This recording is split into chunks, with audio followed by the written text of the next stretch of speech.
నాకు చాలా బాధ అనిపించింది. అమ్మ మేనమామకి ఇస్తా అంటున్నారు. నాకు ఇష్టం లేదు, మేనమామని చేసుకోవాలి. తాగుడు తిరుగుడు అన్ని అలవాట్లు ఉన్నాయి. ఓ అయినా కూడా తనకే ఇచ్చి చేయాలనుకుంటున్నారు. మీకు 29 years మటుకు ఎందుకు మ్యారేజ్ కాలేదు? అంటే హెల్త్ ఇష్యూస్ ఉన్నాయి కదా, అందుకే చేయలేదు మమ్మీ. హెల్త్ ఇష్యూస్ అన్నది ఒక ప్రచారం. ఆస్తే ప్రధానమైనటువంటి అంశం. తమ్ముడికి ఉన్నటువంటి ఆస్తి, ఇటు చెల్లెలకు ఉన్నటువంటి ఆస్తి, వీళ్ళ ఆస్తి బయటకు వెళ్లకుండా 29 ఏళ్ళు ఈ అమ్మాయికి పెళ్లి కాకుండా సక్సెస్ఫుల్గా వాళ్ళు లాక్కుంటూ వచ్చారు. ఎందుకమ్మా ఊక మామయ్యని పెళ్లి చేసుకో అంటావు? నువ్వు నన్ను టార్చర్ పెడుతున్నావు.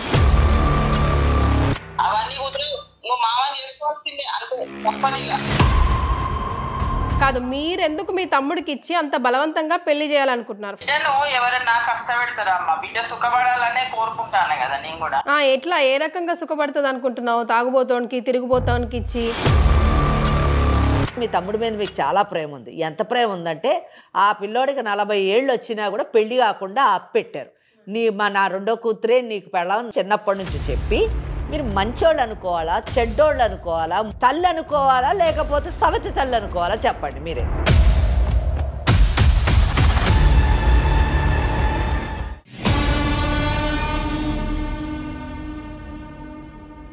First ever factory outlet Mukunda jewelleries, KPHP, Somajiguda, Kothapet, Khammam. నమస్తే, ముకుందా జ్యువెలరీ సమర్పించు లీగల్ అడ్వైస్ కార్యక్రమానికి స్వాగతం. నాతో పాటు అడ్వకేట్ వెంకటేశ్వరి గారు ఉన్నారు. నమస్తే అమ్మ. అమ్మ, ఇవాళ మన లీగల్ అడ్వైస్లో శ్రీలత అనే ఒక అమ్మాయి వచ్చింది. ఓకే, పెంచిన ప్రేమని సెలెక్ట్ చేసుకోవాలా, కన్నతల్లి ప్రేమ విషయాలు సెలెక్ట్ చేసుకోవాలా, లేదా తన మనస్సాక్షిని వినాలా అర్థం కాక సతమతం అవుతున్నట్టు అనిపించింది నాకు. చాలా ఎమోషనల్గా ఉంది తను. So she really needs our advice today. నమస్తే అండి. నమస్తే. అమ్మ ఉన్నారు ఇక్కడ. నమస్తే మేడం. సో ప్రాబ్లమ్ని ఫస్ట్ అయితే క్లియర్గా ఎక్స్ప్లెయిన్ చేయండి. నమస్తే అమ్మా, నా పేరు శ్రీలత. ఓకే, బాధపడొద్దమ్మా. మీరు ఎంత బాగా డీటెయిల్స్ చెప్పగలిగితే అంత బాగా ఆవిడ మీకు సలహా ఇవ్వగలుగుతారు. నేను ఖమ్మం నుంచి వచ్చాను. నాకు 29 years ఉన్నాను. ఓకే. నేను కొంచెం చదువుకోలేదు, ఒంట్లో బాగాలేక చదువుకోలేదు. సో చిన్నప్పటి నుంచి మీకు హెల్త్ ఇష్యూస్ ఉన్నాయా? ఉన్నాయి. ఓకే. మమ్మీకి 2 పిల్లలం మేము, అక్క చెల్లి. ఓకే. పిన్ని వాళ్ళకి పిల్లలు లేరని నన్ను ఇచ్చేసారు. అమ్మ వాళ్ళ చెల్లికి? అమ్మ వాళ్ళ చెల్లికి. ఓకే. ఇచ్చేసి అక్కకి పెళ్ళి అయిపోయింది. నేను చిన్నదాన్ని. మీరు బాగా చిన్నగా ఉన్నప్పుడే ఇచ్చేసారా? చిన్నగా ఉన్నప్పుడే ఇచ్చారు. వాళ్ళే పెంచుకున్నారు అనమాట. మీకు ఎప్పుడు తెలిసింది? 10th class లో అలా తెలిసింది. పిన్ని దగ్గర ఉంటున్నాను, పిన్ని వాళ్ళు బాగా చూసుకుంటున్నారు, పెళ్లి సంబంధం చూస్తున్నామని అమ్మ చేసి ఫోన్ చేసి చెప్పింది. ఓకే. పిన్ని చేసి చెప్పగానే నాకు కంగారు వచ్చేసింది. నాకు చాలా బాధ అనిపించింది. అమ్మ మేనమామకి ఇస్తా అంటున్నారు. నాకు ఇష్టం లేదు, మేనమామని చేసుకోవాలి.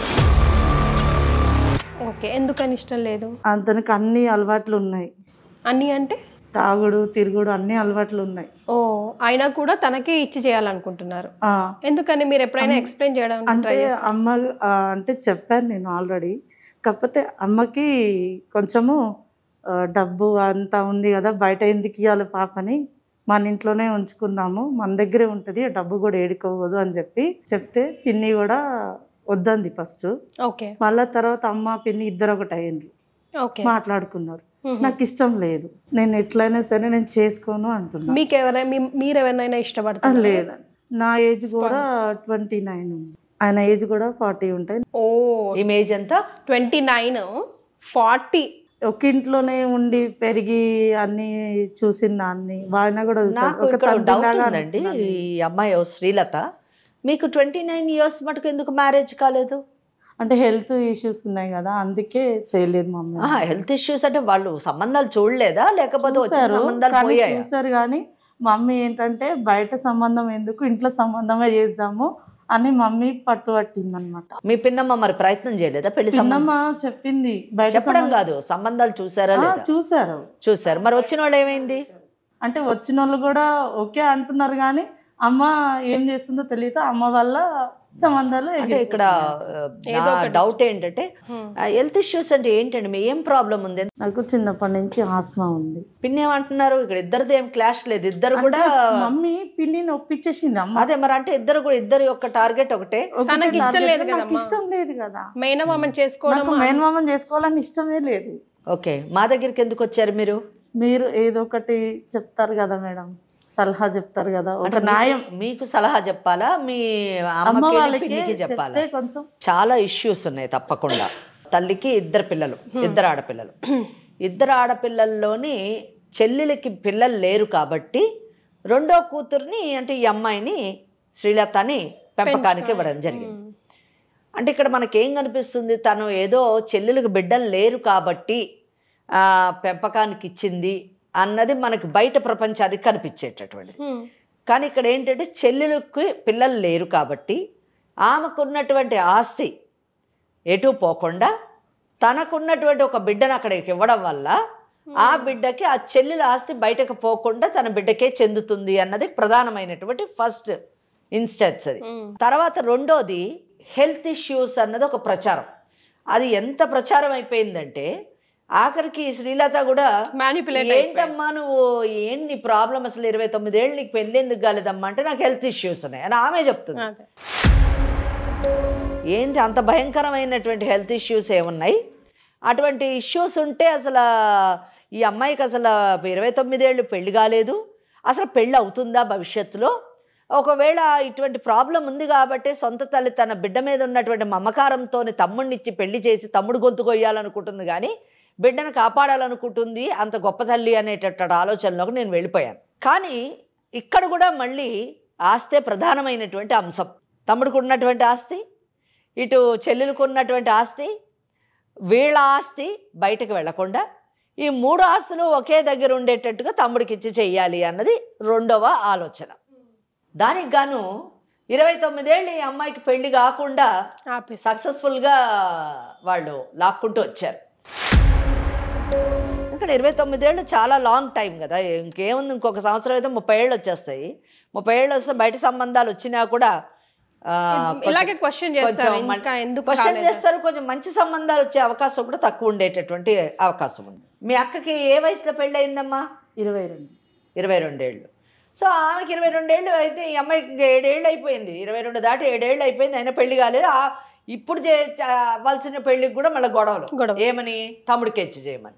అక్కడ పెంచారు కాబట్టి, ప్రేమగా పెంచారు కాబట్టి ఈమె మా కూతురు అనుకుంటారు. సర్వస్వం వాళ్ళకున్నదంతా కూడా ఈ అమ్మాయికి చెందుతుంది. ఇక్కడ తల్లి, అసలైన తల్లి, న్యాచురల్ మదర్ ఏంటంటే ఆఖరి తన చెల్లెలను కూడా కన్విన్స్ చేసి అక్కడ పెంచిన ప్రేమ వద్దు తమ్ముడికి ఇవ్వద్దు, ఎందుకంటే అన్ని అలవాట్లు ఉన్నాయి, ఆస్తి గురించి మనం టెంప్ట్ కావద్దు, ఈ అమ్మాయి బాగుండాలి అనే ఆలోచన పెంచిన ప్రేమలో కనిపించినా కానీ అక్కగారు చెప్పేసరికి ఆమె కూడా కొంచెము టెంప్ట్ అయ్యింది. సో ఇక్కడ ఏంటంటే మనము మాట్లాడవలసింది ఏంటంటే మొదట ఆ తల్లితో మాట్లాడదాం. అంటే తల్లి ఎందుకు ఈ నిర్ణయం తీసుకుంది, ఆమె చెప్పే దాంట్లో ఏమాత్రమైన జస్టిఫికేషన్ ఉంటే మనం ఆలోచించాల్సిన విషయం.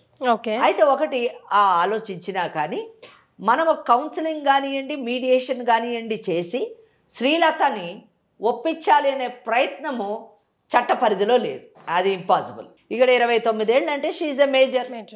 ఆమె తన స్వాతంత్రంగా తన నిర్ణయం తీసుకునేటటువంటి అధికారం కలిగినటువంటి పరిస్థితి. నువ్వు ఎవరినన్నా ఇష్టపడ్డావా అని మీరు అడిగారు. ఎవరినన్నా ఇష్టపడి ఉంటే ఆ ఇష్టపడ్డవాడిని చేసుకోవడానికి ఈ మాటలన్నీ మాట్లాడుతుందేమో, ఆ అమ్మాయి ఇక్కడికి వచ్చిందేమో అనుకోవచ్చు. ఆ అమ్మాయి ఎవరిని ఇష్టపడలేదు. మరి పెళ్లి సంబంధాలు రాలేదా అమ్మ, ఇంతకుముందు జరగలేదా అని అడిగాను నేను. అంటే వేరే పెళ్లి సంబంధాలు వచ్చాయి, ఆ పెళ్లి సంబంధాల్లో నేను రిజెక్ట్ చేశారా అని అడిగాను. లేదు అని అన్నది. అంటే పెళ్లి సంబంధాలు రావడము జరిగాయి, వచ్చినటువంటి వాడు చేసుకోవడానికి సిద్ధంగా ఉన్నారు. ఈ అమ్మాయి మరి అన్ని విధాల మ్యారేజ్కి ఫిట్, అంటే మేజర్, చూడ్డానికి బాగుంది, వేరే జబ్బులు ఏమి లేవు, ఆస్తమా అనేటటువంటి ఇది ఉంది. ఆస్తమా అన్నది అది పెద్ద విషయం కానే కాదు, అంటే పెళ్లికి ఏమాత్రం అడ్డొచ్చేటటువంటి విషయం కాదు. కన్విన్స్ చేయడానికి ఏమైనా ట్రై చేశారా అమ్మని కానీ పిన్నిని కానీ? చేశాను, అమ్మ వినలే. పిన్నికి చెప్పాను, పిన్ని కూడా అమ్మ చెప్పిన మాట విను అని అమ్మతోనే సపోర్ట్ ఇస్తుంది. ఇప్పుడు ఆయనకి ఎందుకు పెళ్లి కాలేదు ఇన్ని సంవత్సరాలు? ఎవరు చేసుకుంటారమ్మా, అన్ని అలవాట్లు ఉన్నోడిని ఎవరు చేసుకుంటారు? ఆయన ఏమంటాడు మరి? ఆయన కూడా మా అక్క చెప్పినట్టే వింటాను, నేను మా అక్క చెప్పి చేసుకుంటాను. అది మొదటి నుంచి ఉంది లేదా ఇప్పుడు కొత్తగానా? చిన్నప్పటి నుంచే. సో రిమోట్ కంట్రోల్ అంతా అమ్మగారి దగ్గరే ఉంది. ఏంటి మీ అమ్మ పేరు ఏంటి? లక్ష్మి. సో వాళ్ళ అమ్మగారితో కూడా మనం మాట్లాడదాము. బట్ ఇప్పుడు మనము డిస్కస్ చేసిన ఇష్యూస్ అన్నీ కాకుండా ఆమె ఏదైనా కొత్త విషయాన్ని చెప్పి కన్విన్స్ చేసేటట్టుగా ఉంటే అప్పుడు మనం ఆలోచించవచ్చు.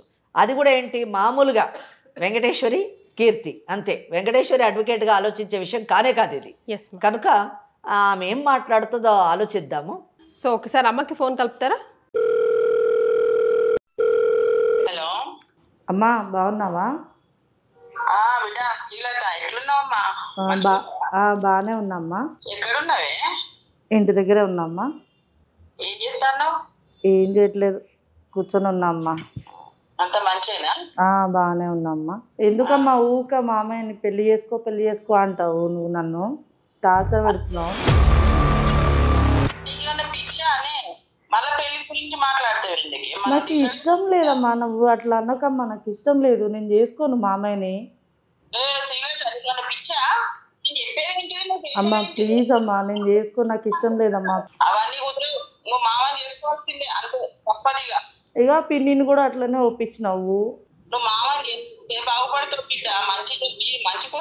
వద్దమ్మా, నాకు ఆయన ప్రవర్తన నాకు నచ్చదు. ఆయన అసలు ఏం చేస్తున్నాడో నీకు తెలుసు కదా. నాకు ఇష్టం లేదమ్మా, నేను చేసుకోను.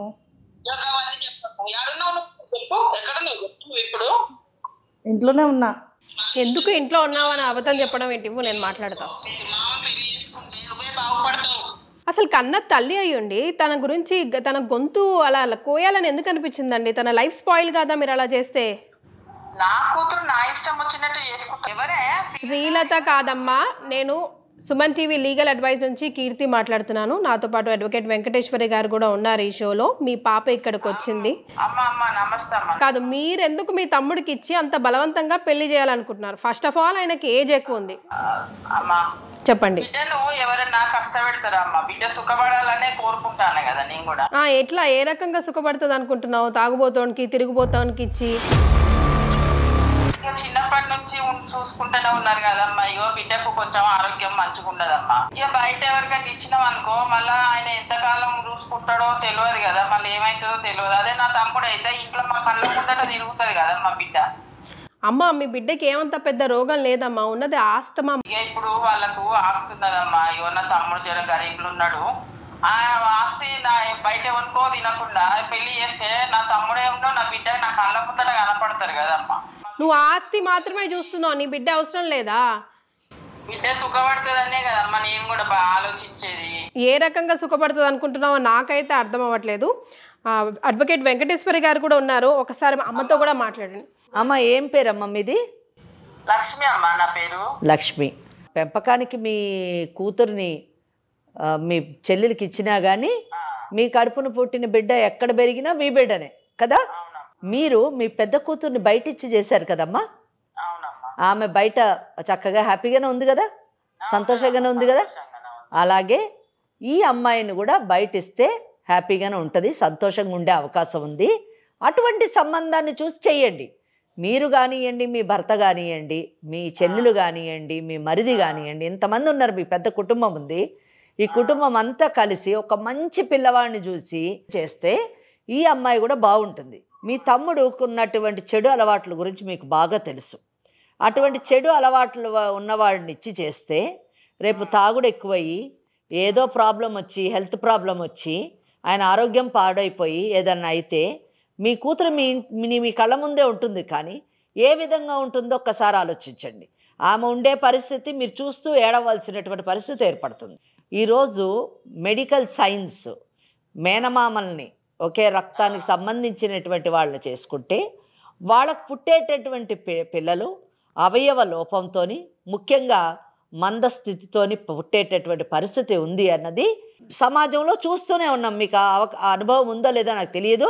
అలా పుట్టినటువంటి బిడ్డలు అంటే చలనం లేకుండా, అసలు బ్రెయిన్ పని చేయకుండా, కాళ్ళు చేతులు పని చేయకుండా నిత్యం అట్లా మంచంలోనే ఒక జీవచ్చవాల్లా పడి ఉండేటటువంటి బిడ్డలను చూస్తే ఏం పాపం చేశారు వీళ్ళు, తల్లిదండ్రులు చేసినటువంటి పాపానికి వీళ్ళు ఎందుకు బలైపోతున్నారు, మనం ఎంత తప్పు చేస్తున్నాము అనేటటువంటి బాధ కలిగి ఎంతోమంది, అంటే ఆ తల్లిదండ్రులు నిజానికి అటువంటి పిల్లలను చూసి ఆ తల్లిదండ్రులు ఏం బ్రతకగలుగుతారమ్మా, బ్రతకగలుగుతారు ఒక్కసారి ఊహించుకోండి అమ్మా, ఆలోచించండి. మీరు ఒకవేళ నిజంగా మా అమ్మాయి నా కళ్ళ మీద ఉంటుంది, చాలా బాగుంటుంది, ఆ అమ్మాయి సుఖపడుతుంది అని పదాన్ని కూడా ఉపయోగించారు. చూడాలి అని అన్నారు. నిజంగా మీరు ఆ కోరిక కానీ ఉంటే మీ బిడ్డకు పుట్టబోయేటటువంటి మనవడు కానీ మనవరాలని కానివ్వండి, అటువంటి పరిస్థితుల్లో చూసి అసలు మీరు తట్టుకోగలరా, మీ బిడ్డ తట్టుకోగలదా, మీ తమ్ముడు తట్టుకోగలడా అన్నది ఒక్కసారి ఆలోచించండి. కనుక మీరు ఆలోచించి ఉంటే మీ తమ్ముడిని చేసుకోమని మీరు మీ బిడ్డని బలవంతం చెయ్యరు. చెల్లుల ఆస్తి కానివ్వండి, మీ ఆస్తి కానివ్వండి, మీ బిడ్డ దగ్గరే ఉంటుంది, నా దగ్గరే ఉంటుంది అనేటటువంటి మీ ఆలోచన తప్పండి. ఆస్తులతో ఏం చేసుకుంటాం? బిడ్డ సుఖంగా లేనప్పుడు. అన్నిటికంటే ఇంపార్టెంట్ ఏంటంటే అమ్మాయికి ఇష్టం ఉంటే మీరు పెళ్లి చేసినా అది నిలబడుతుంది. కానీ ఆ అమ్మాయికి ఇష్టం లేకుండా బలవంతంగా ఈ పెళ్లి చేస్తే ఆ పెళ్ళి విజయవంతం అవుతుంది అని అనుకోవడం చాలా అమాయకత్వం. ఇంకా మీ అమ్మాయి చాలా మంచి అమ్మాయి.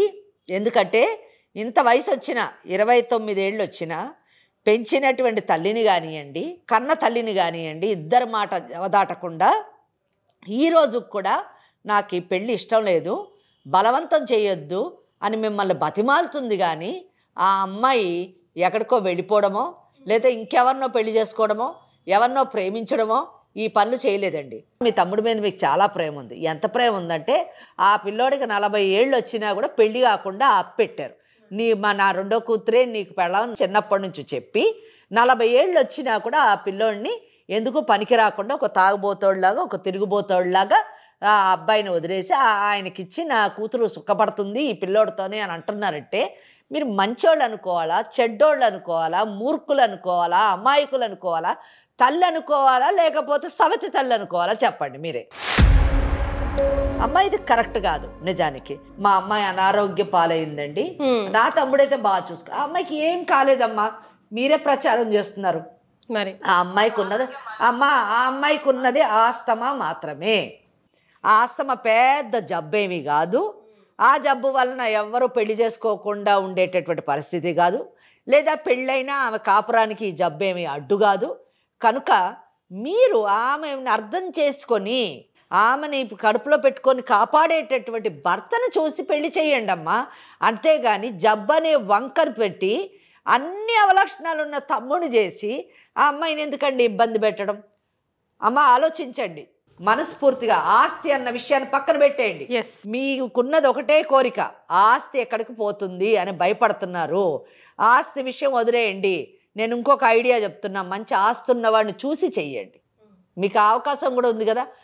ఒకవేళ మీరు ఇష్టం లేని పెళ్లి కాని చేస్తే ఆమె మీ మీద క్రిమినల్ కేసు వేసే అవకాశం ఉందండి. బలవంతపు పెళ్లిళ్ళు చేస్తే క్రిమినల్ కంప్లైంట్ ఇచ్చి మీ అందరి మీద కఠినమైనటువంటి చర్యలు తీసుకునేటటువంటి అవకాశం చట్టం ఆమెకు కల్పించింది. దయచేసి అటువంటి పని చేయొద్దమ్మా. ఆమె మైనర్ కాదు, మేజరు. తన ఇష్టాన్ని మీ మీద వదిలిపెట్టింది. ఇంత గౌరవం ఇచ్చినటువంటి మీ బిడ్డని మీరు కూడా కొంచెము కన్న తల్లిలాగా ఆలోచించి కన్న బిడ్డలాగా ఆమె జీవితాన్ని సెట్ చేయండి అమ్మా. దయచేసి ఇది నేను మిమ్మల్ని రిక్వెస్ట్ చేస్తున్నాను. ఒకవేళ మీరు వినకపోతే కానీ నిజంగా మా దగ్గరికి వచ్చినటువంటి ఈ అమ్మాయిని కాపాడాల్సినటువంటి బాధ్యత లీగల్ అడ్వైజ్ అనే కార్యక్రమానికి ఉంది కాబట్టి ఈ కేసు మేము టేకప్ చేయాల్సి వస్తుంది. ఇమీడియట్గా పోలీస్ కంప్లైంట్ ఇవ్వాల్సి వస్తుందండి. అమ్మా మీరు ఇంత చెప్పారు కదమ్మా, ఇంకా నేను కాదని ఎందుకంటే అమ్మా నా బిడ్డ సుఖంగా ఉంటుండే కదమ్మా, మేము కూడా సంతోషం. అంతే కదమ్మా. ఇప్పుడు ఎవరో మేము, ఆ అమ్మాయి ఎవరో మాకు తెలీదు, మా కార్యక్రమానికి వచ్చింది, నన్ను కాపాడండి అని అడిగింది. మాకే ఇంత బాధ కలిగింది. మీరు కన్న తల్లి, ఇంకా మీకు ఎంత ఉంటుంది మీ బిడ్డ మీద చెప్పండి. కనుక ఆ హృదయంతోని ఆ మనసుతోని ఆ బిడ్డని మీరు ఒక మంచి అయ్య చేతిలో పెట్టండి. మీరు వీలైతే సుమన్ ఛానల్కి రండి, మనం కూర్చొని మాట్లాడదాము. మాట్లాడి ఆ అమ్మాయికి ఒక మంచి సంబంధం మీరు చూడండి. చూసినటువంటి సంబంధం వాళ్ళతో అవసరమైతే నేను మాట్లాడతాను. ఎందుకంటే ఆమెకున్నది ఏదో పెద్ద జబ్బు అనే మీరు ఒక ప్రచారం అయిపోయింది. అది లేకుండా మెడికల్ రిపోర్ట్స్ అన్నీ ఇచ్చి మనం అంతా ఎక్స్ప్లెయిన్ చేసి మంచి సంబంధం చూసి మీరు చెయ్యండి. మేము కూడా వీలైతే మాట్లాడతాం అవకాశం ఉంటే. ఓకేనా? ఇదండి కీర్తి మేడంతో మాట్లాడండి. లక్ష్మి గారు విన్నారు కదా అమ్మా? విన్నామ్మా. ఏమంటారు ఇప్పుడు? అంత మంచిగా అర్థం అయ్యేలాగా నాకు చెప్పినాక ఇంకా నేను ఏం మాట్లాడలేనమ్మా. నా బిడ్డ జీవితం మంచిగా ఉంటే చాలమ్మా, నాకు కావాల్సిందే. తప్పకుండా నేను వస్తా సుమన్ టీవీకి. ఎస్ తప్పకుండా వచ్చి మీతో మాట్లాడతామ్మా. నేను నా బిడ్డ పెళ్లి నేను చేస్తామ్మా. మీరు చెప్పినట్టు నా బిడ్డ పెళ్లి చేస్తా. ఎస్ వెరీ హ్యాపీ అండి, చాలా సంతోషం. మీరు విన్నారు, అర్థం చేసుకున్నారు. Thanks a lot. అండ్ మీకు కూడా నమస్కారం అండి. ఎస్ నమస్తే. మీ పాప కూడా హ్యాపీ ఇక్కడ. నా బిడ్డ మంచిగా ఉంటే చాలమ్మా. రైట్. ఒకటి ఆస్తి అన్నది ఆమెకి ప్రధానమైన అంశము. కరెక్ట్. కానీ బట్ ఈ రిపర్కషన్స్ కొంచెం చెప్పేసరికి, ముఖ్యంగా మెడికల్ అది చెప్పేసరికి కొంచెం ఆలోచించిందని నేను అనుకుంటున్నాను. ఎస్. తర్వాత ఏం జరుగుతాం? మీ అమ్మ ఇప్పుడు చెప్పిన మాటలు నమ్మొచ్చా? నమ్మచ్చు. ఒప్పుకుంటుందా? ఒప్పుకుంటుంది. లేదా ఉట్టిగా తప్పించుకోవడానికి అట్లా అంటుందా? అట్లానే ఏం లేదు, ఒప్పుకుంటుంది. ఒప్పించారు కాబట్టి అమ్మ ఒప్పుకుంది కాబట్టి. అంటే ఆమెకి కొన్ని విషయాలు తెలియకపోవచ్చు అమాయకత్వంతో. మెడికల్ తెలియలేదేమో అని నేను అనుకుంటున్నాను, ఎవరు చెప్పలేదేమో అని. దానివల్ల కొంచెం ఆమె మారిందేమో అని నేను అనుకోవడం, అంతకంటే లేదు. ఇంకోటి క్రిమినల్ కంప్లైంట్ కూడా ఇస్తామని అన్నాం కదా మనం. నిజంగా బలవంతపు పెళ్ళిళ్ళు చేస్తే ఒప్పుకోదండి, చట్టం వ్యతిరేకంగానే ఉంది అటువంటి విషయాలకి, ఎందుకంటే major. So thank you so much and all the best అమ్మ ఫ్యూచర్కి. థ్యాంక్ యూ సో మచ్ అమ్మ ఫర్ జాయినింగ్ అస్.